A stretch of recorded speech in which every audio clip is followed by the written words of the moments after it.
ప్రపంచంలో ఇంతవరకు ఏ రాజకీయ నాయకుడు కూడా చేయనటువంటి గొప్ప కార్యక్రమాన్ని, అంటే ప్రతిదానికి ఏదైనా నేనే చేశానని చెప్పుకునేటువంటి ఆరాటం ఉన్నటువంటి నారా చంద్రబాబు నాయుడు గారు అంటే తనకు అవసరమా, ఇది తప్ప ఒప్ప అనేటువంటి ఏమాత్రం విచక్షణ కోల్పోయిన రాష్ట్రంలో ఉన్నటువంటి 1100 పోలీస్ స్టేషన్ల ఎస్హెచ్ఓలతో, సిఐలతో, డిఎస్పీలతో, అడిషనల్ ఎస్పీలతో, ఎస్పీలతో, డీజీపీ గారు మరి ఉన్నాడో లేడో, మరి ఆయన ఫోన్ కట్టేసి వెళ్ళిపోయాడో తెలియదు, కానీ మిగతా అందరినీ ఆయన ఒక గంట సేపు, అంటే రాజకీయాల్లో ఇవాళ దాకా ఆయనకి ఏంటంటే ఎమ్మెల్యేలు లేకపోతే రాజకీయ చుట్టూ ఉన్నటువంటి కార్యకర్తలు ఆళ్ళు ఇళ్ళు భజన చేయటం, లేకపోతే టీవీ ఛానల్స్లో తన తరపున పనిచేసేటువంటి విలేకరులు భజన చేయటం, అంటే మోడరేటర్లు టీవీల్లో కూర్చున్నటువంటి యాంకర్లు భజన చేయటం, ఆ కిక్కు సరిపోవట్లా. సినిమాల్లాగా ఈ కిక్కు చాలట్లేదని ఆ కిక్కు సరిపోక కాకి యూనిఫామ్ వేసుకున్నటువంటి పోలీసులతో కూడా భజన చేయించుకోవండి. అంటే ఈ డోసు, ఆ మత్తు డోసు చాలక, కిక్కు చాలక నిన్న ఆయన కాకి యూనిఫామ్ వేసుకున్న పోలీసులతో కూడా భజన చేయించుకునేటువంటి కార్యక్రమాన్ని నేను తెరలేపారు. రాష్ట్ర ముఖ్యమంత్రి ఏంటి, ఒక సబ్ ఇన్స్పెక్టర్ పోలీస్ స్టేషన్ చూసేటువంటి బాధ్యత చూసేటువంటి సబ్ ఇన్స్పెక్టర్లతో లేకపోతే సిఐలతో వీడియో కాన్ఫరెన్స్ ఏంటనేది ఇంతవరకు ప్రపంచంలో ఎవడో చూసి ఉన్నాడు. అంటే ఒకటే మనకు అర్థం అవుతున్నది, ఒకటి కిక్కు కోసం, అంటే కద్దర కిక్కు లేదా టీవీల కిక్కు, పేపర్ల కిక్కు, ఈనాడు జ్యోతిలో వచ్చేటువంటి అక్షరాల కిక్కు సరిపోవట్ల. కాకి బట్టల పొగడతలతో కూడా కొత్త కిక్కు కావాలి ఆయనకి. రెండవది, రేపు పెట్టబోయేటువంటి మున్సిపల్ ఎన్నికలు లేదా పంచాయతీ ఎన్నికలు, వీటన్నిటిలో పోలీసుల్ని అడ్డగోలుగా వాడుకుందాం అనేటువంటి కార్యక్రమం. ఈ రెండు తప్పితే మనకి వేరే దీంట్లో సారాంశం ఏం కనపట్ల. లా అండ్ ఆర్డర్, ఒకవేళ మీ డీజీపీ గారు చెడిపోతే మీరు వచ్చారా లైన్లోకి?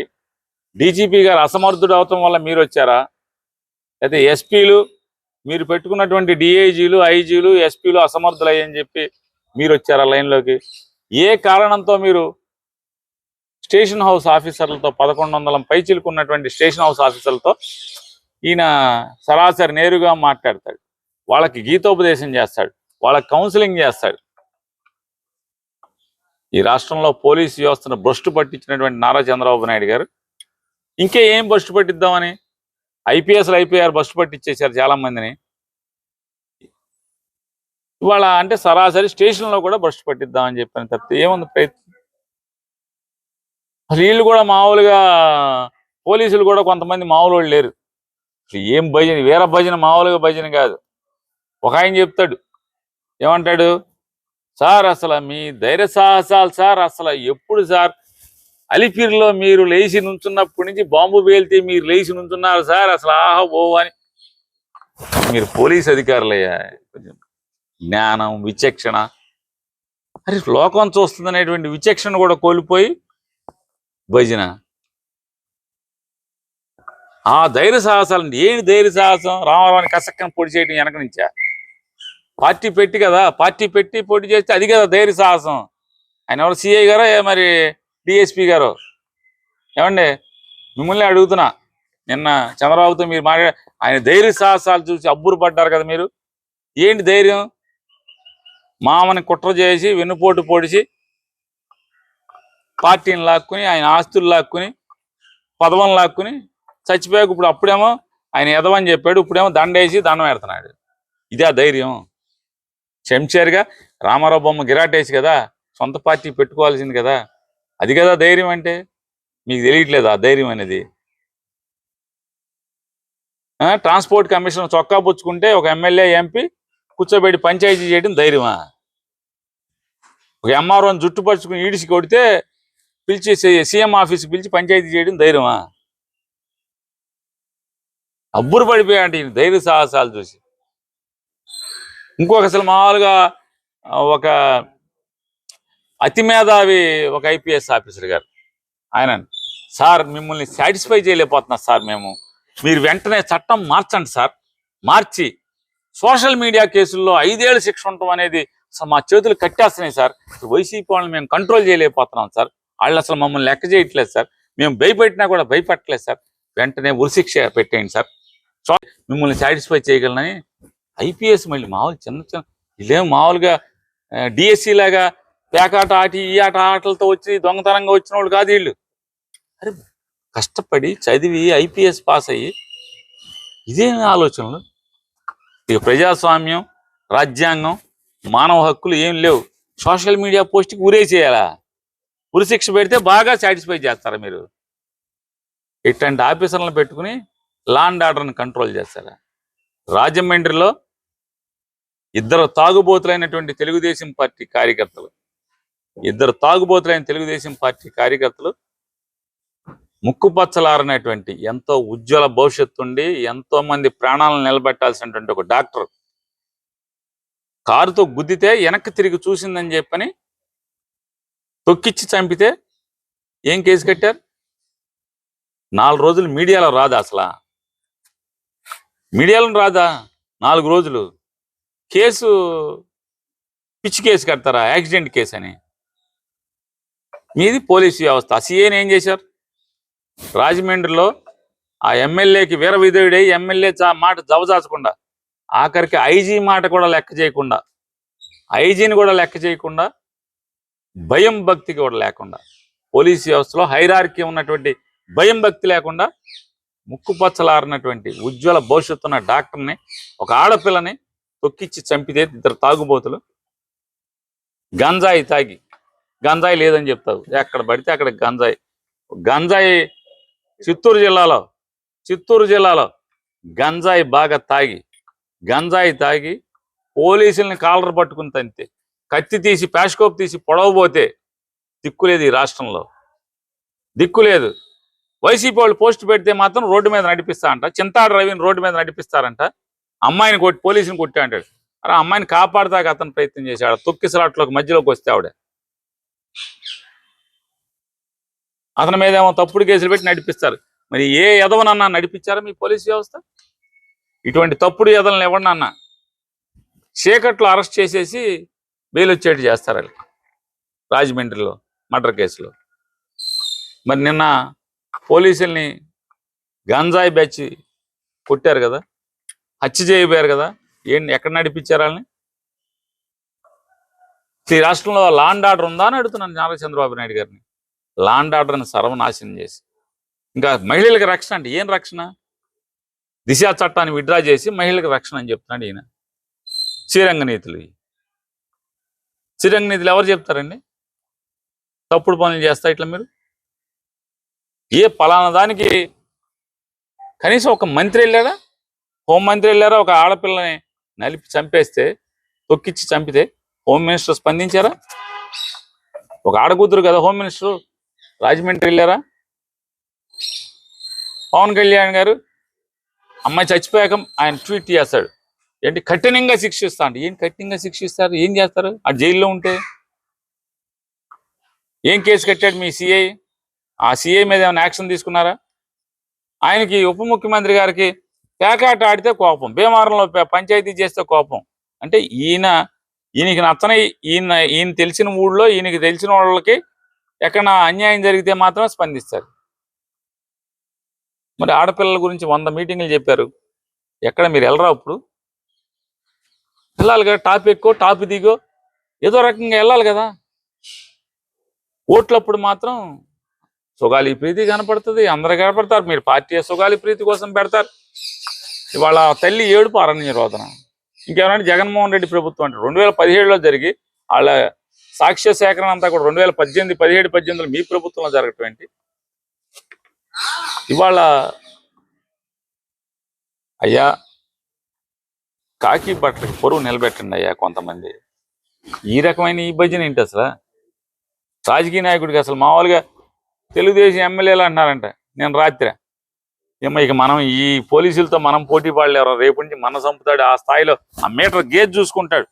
పోలీసు వాళ్ళు ఆ లెవెల్కి, ఆ మీటర్కి, ఆ రీడింగ్కి పొగట్లేదు వీడని చెప్పని మేము చేస్తాం ఇప్పుడు మేము మీతో ఎక్కడ పోటీ పడతామా అని చెప్పినేమో తెలుగుదేశం పార్టీ ఎమ్మెల్యేలు రాత్రి అంతా గోలగాలంట. మనం ఈ రాష్ట్రంలో ఉన్నటువంటి తంతు, లా అండ్ ఆర్డర్ తంతు, పోలీసుల తంతు. ఇవాళ ఈ రోజున అమరావతి ఏదో బద్దలైపోయిందని చెప్పని చాలా ఛానల్స్కి డబ్బులు ఇచ్చి ప్రమోషన్ వీడియోస్ చేసుకుంటున్నారు. ఏం బద్దలైంది?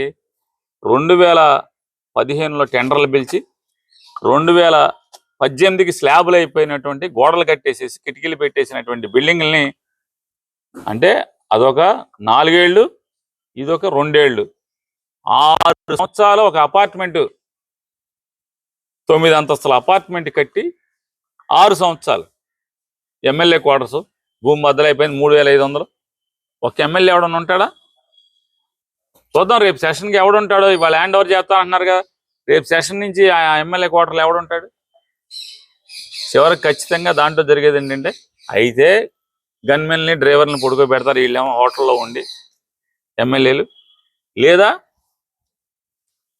అసాంఘిక కార్యక్రమాలకి ఎమ్మెల్యేతో ఉండేవాళ్ళు వాడుకుంటూ ఉంటారు. చూస్తాం, అది చూస్తాం. 6 సంవత్సరాలు కట్టి దాన్ని ఏదో గొప్పగా చెబుతున్నారు. స్టీల్ బ్రిడ్జ్ అండి, దారి సీడ్ యాక్సెస్ రోడ్డుకి మీరు ఎన్నేళ్ళు అయింది అమరావతిని ఇది రాజధాని అని చెప్పి? అది గొప్ప పనితనం చేసినట్టు మాట్లాడతారు. మొత్తం దోచుకుంటూ ఈ రాష్ట్రాన్ని, అమరావతిలో ఇంకొకటే కాదు, సెకండ్ ఫేజ్, థర్డ్ ఫేజ్ కూడా ఆలోచన చేస్తున్నారు చంద్రబాబు నాయుడు గారు. ఇక్కడతో 2వ ఫేజ్ కూడా చాలదంట, 3వ ఫేజ్ కూడా కావాలంట. ఎందుకు కావాలంటే కంటిగ్యూస్గా ఒకే చోట భూమి లేదంట. ఒకే చోట భూమి లేదు, అక్కడక్కడ ఉంది. కాబట్టి మేము ఎవరికైనా అమ్మాలన్నా కూడా మా దగ్గర భూమి లేదు కాబట్టి, అంటే వ్యాపారం కోసం రైతుల్ని కాల్చుకు తింటారు. అమరావతి ప్రాంతంలో ఏ రైతు పట్లన్నా మీకు సానుభూతి ఉందా? ఒరిజినల్ అమరావతి, శివయ్య గుడి ఉన్నటువంటి అమరావతి ప్రాంతంలో సాగునీళ్ళకి అవకాశం లేదు. అంగట్లో అన్నీ ఉన్న అల్లున్నట్లు శనున్నట్టుగా ఆ నదీ పరివాహక ప్రాంతంలో ఉన్నటువంటి రైతాంగానికి నీళ్లు ఉండవు. పక్కన నది ఉంటుంది, వర్షం ఆధారం, ఎరువులు లేవు, ఎరువులు ఇచ్చే నాదుడు లేడు, పట్టించుకునేవాళ్ళు లేడు. వాళ్ళ పొలాలు మాత్రం కావాలి, సాగుకు మాత్రం కావాల్సినవి ఏమేవో. ఇటువంటి పరిస్థితులు ఈ రాష్ట్రంలో ఉన్నాయి. అయ్యా కొంచెం బుద్ధి తెచ్చుకుని ఈ సోకు మాటలు, సొల్లు మాటలు, ఆడితో భజన, ఏళ్లతో భజన, కాకీల భజన, ఈ భజన ఆపి ఈ రాష్ట్రంలో రైతాంగానికి పడుతున్నటువంటి నీళ్ల ఇబ్బంది, కృష్ణా డెల్టాలో జరుగుతున్నటువంటి నీళ్ల ఇబ్బంది, లేదా నీళ్ల అవకాశం లేదు, సాగునీళ్ళ అవకాశం లేని వర్షాధారంగా ఉన్నటువంటి వాళ్ళకి ఎరువులు అవి కూడా అందించమని చెప్పని డిమాండ్ చేస్తున్నాం. సాధారణంగా మనకి డైనోసార్లు అంతరించిపోతున్నటువంటి జంతువులంట, చాలా కళలు కూడా అంతరించిపోతున్నాయి. హస్తకళలు కానీ, లేకపోతే రకరకాల వినోదాత్మకమైనటువంటి ప్రజల్ని వినోదపరిచేటువంటి కళలు కానీ అంతరించిపోతున్నాయి.